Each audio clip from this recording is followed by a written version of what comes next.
ജെറമിയ 25 അധ്യായം. 70 വർഷം പ്രവാസത്തിൽ. യൂദാ രാജാവായ ജോസിയായുടെ മകൻ യഹോയാക്കീമിന്റെ വാഴ്ചയുടെ 4-ാം വർഷം, ബാബിലോൺ രാജാവായ നെബൂഖദ്നേസറിന്റെ 1-ാം ഭരണവർഷം, യൂദാജനത്തെക്കുറിച്ച് ജെറമിയായ്ക്ക് ലഭിച്ച അരുളപ്പാട്. ജെറമിയ പ്രവാചകൻ യൂദായിലെ ജനത്തോടും ജെറുസലേം നിവാസികളോടും പറഞ്ഞു: യൂദാ രാജാവും ആമോന്റെ പുത്രനുമായ ജോസിയായുടെ വാഴ്ചയുടെ 13-ാം വർഷം മുതൽ ഇന്നുവരെ 23 വത്സരം ദൈവത്തിന്റെ അരുളപ്പാട് എനിക്ക് ഉണ്ടാവുകയും ഞാൻ അവ നിങ്ങളെ നിഷ്ഠയോടുകൂടെ അറിയിക്കുകയും ചെയ്തു. എന്നാൽ നിങ്ങൾ കേട്ടില്ല. കർത്താവ് തന്റെ ദാസന്മാരായ പ്രവാചകന്മാരെ ഇടവിടാതെ നിങ്ങളുടെ അടുത്തേക്ക് അയച്ചെങ്കിലും നിങ്ങൾ അവരെ ശ്രദ്ധിക്കുകയോ ശ്രവിക്കുക പോലുമോ ചെയ്തില്ല. അവർ പറഞ്ഞു: നിങ്ങൾ ദുർമാർഗവും ദുഷ്പ്രവൃത്തിയും ഉപേക്ഷിച്ച് പിന്തിരിയുക. എങ്കിൽ നിങ്ങളുടെ പിതാക്കന്മാർക്കും നിങ്ങൾക്കും കർത്താവ് പണ്ട് എന്നേക്കുമായി നൽകിയ ദേശത്ത് നിങ്ങൾക്ക് വസിക്കാം. അന്യദേവന്മാരെ സേവിക്കുകയും ആരാധിക്കുകയും അരുത്. നിങ്ങളുടെ കരവേല കൊണ്ട് എന്നെ പ്രകോപിപ്പിക്കുകയും അരുത്. അപ്പോൾ ഞാൻ നിങ്ങൾക്ക് അനർത്ഥം വരുത്തുകയില്ല. എന്നാൽ നിങ്ങൾ എൻ്റെ വാക്ക് കേട്ടില്ല. നിങ്ങളുടെ തന്നെ നാശത്തിനായി നിങ്ങളുടെ കരവേല കൊണ്ട് എന്നെ പ്രകോപിപ്പിക്കുകയാണ് ചെയ്തത്. കർത്താവ് അരുളി ചെയ്യുന്നു. അതിനാൽ സൈന്യങ്ങളുടെ കർത്താവ് അരുളി ചെയ്യുന്നു: നിങ്ങൾ എൻ്റെ വചനം കേൾക്കാതിരുന്നാൽ ഉത്തരദേശത്തെ വംശങ്ങളെയും ബാബിലോൺ രാജാവായ എൻ്റെ ദാസൻ നെബൂഖദ്നേസറിനെയും ഞാൻ വിളിച്ചു വരുത്തും. ഞാൻ ഈ ദേശത്തെയും ഇതിലെ നിവാസികളെയും ചുറ്റുമുള്ള ജനതകളെയും നിശേഷം നശിപ്പിക്കും. ഞാൻ അവരെ ഒരു ബീഭത്സ വസ്തുവും പരിഹാസ വിഷയവും ശാശ്വത നിന്ദാപാത്രവും ആക്കും. ഞാൻ അവരിൽ നിന്ന് ആനന്ദഘോഷവും ഉല്ലാസത്തിമിർപ്പും മണവാളന്റെയും മണവാട്ടിയുടെയും സ്വരവും തിരികല്ലിന്റെ ഒച്ചയും വിളക്കിന്റെ വെളിച്ചവും നീക്കിക്കളയും. ഈ ദേശം നശിച്ച് ശൂന്യമാകും. ഈ ജനതകൾ ബാബിലോൺ രാജാവിന് 70 വർഷം ദാസ്യവൃത്തി ചെയ്യും. 70 വർഷം പൂർത്തിയാകുമ്പോൾ ബാബിലോൺ രാജാവിനെയും ജനതയെയും കൽദായ ദേശത്തെയും അവരുടെ അകൃത്യങ്ങൾ നിമിത്തം ഞാൻ ശിക്ഷിക്കും. ആ ദേശത്തെ ശാശ്വത ശൂന്യതയാക്കി തീർക്കും. കർത്താവ് അരുളി ചെയ്യുന്നു.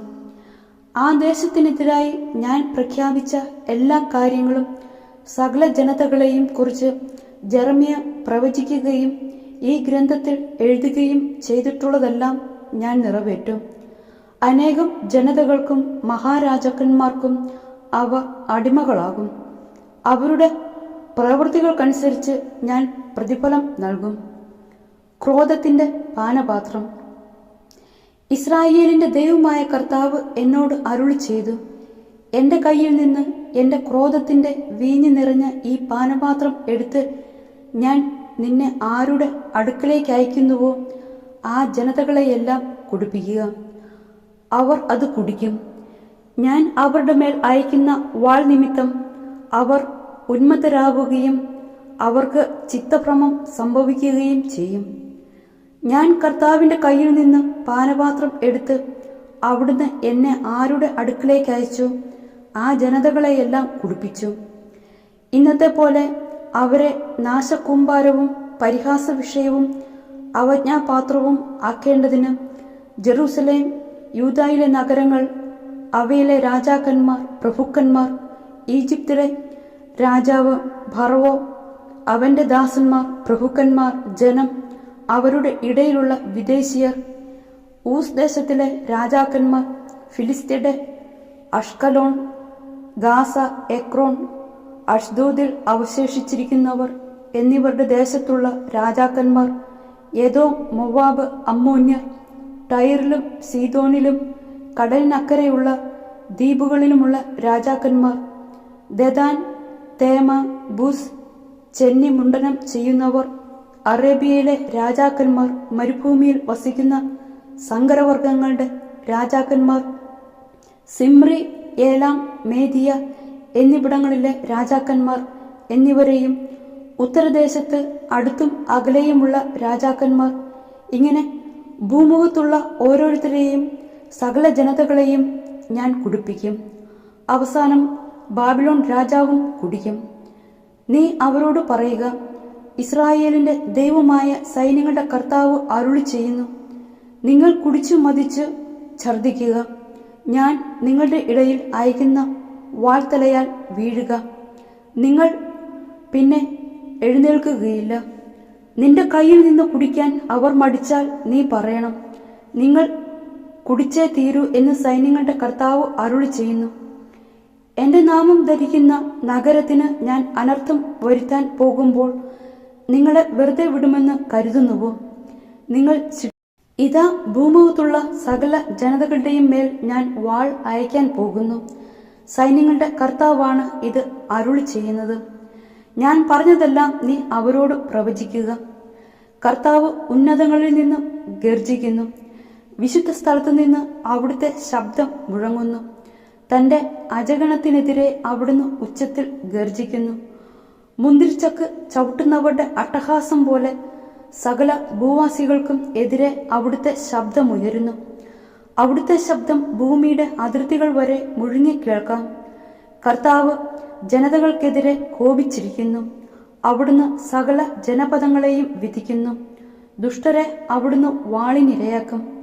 കർത്താവ് അരുളി ചെയ്യുന്നു, സൈന്യങ്ങളുടെ കർത്താവ് അരുളി ചെയ്യുന്നു, ഇതാ, അനർത്ഥം ജനതകളിൽ നിന്ന് ജനതകളിലേക്ക് വ്യാപിക്കുന്നു. ദിഗന്ധങ്ങളിൽ നിന്ന് ഭീകരമായ കൊടുങ്കാറ്റ് പുറപ്പെടുന്നു. ആ ദിവസം കർത്താവ് വധിച്ചവർ ഭൂമിയുടെ ഒരറ്റം മുതൽ മറ്റേ അറ്റം വരെ ചിതറിക്കിടക്കും. ആരും അവരെ ഓർത്ത് വിലപിക്കുകയോ അവരെ എടുത്ത് സംസ്കരിക്കുകയോ ചെയ്യുകയില്ല. വയലിൽ വളം വിതറിയതുപോലെ അവർ കിടക്കും. ഇടയന്മാരെ അലമുറയിട്ട് നിലവിളിക്കുവിൻ, അജപാലകരെ ചാരത്തിൽ കിടന്നുരുളുവിൻ. നിങ്ങളുടെ വധദിനം വന്നിരിക്കുന്നു. കൊഴുത്ത ആടുകളെപ്പോലെ നിങ്ങൾ കൊല്ലപ്പെടും. ഇടയന്മാർക്ക് ഓടി ഒളിക്കാനോ അജപാലകർക്ക് രക്ഷപ്പെടാനോ ഇടം കിട്ടുകയില്ല. ഇതാ, ഇടയന്മാർ നിലവിളിക്കുന്നു, അജപാലകർ ഉച്ചത്തിൽ വിലപിക്കുന്നു. എന്തെന്നാൽ കർത്താവ് മേച്ചിൽ സ്ഥലങ്ങൾ നശിപ്പിക്കുന്നു. പ്രശാന്തമായിരുന്ന ആലകൾ കർത്താവിന്റെ ഉഗ്രകോപത്തിൽ നാശകൂമ്പാരമായിരിക്കുന്നു. സിംഹം ഗുഹ വിട്ടിറങ്ങിയിരിക്കുന്നു. യുദ്ധത്തിന്റെ ഭീകരതയും അവന്റെ ഉഗ്രകോപവും നിമിത്തം അവരുടെ ദേശം ശൂന്യമായിരിക്കുന്നു.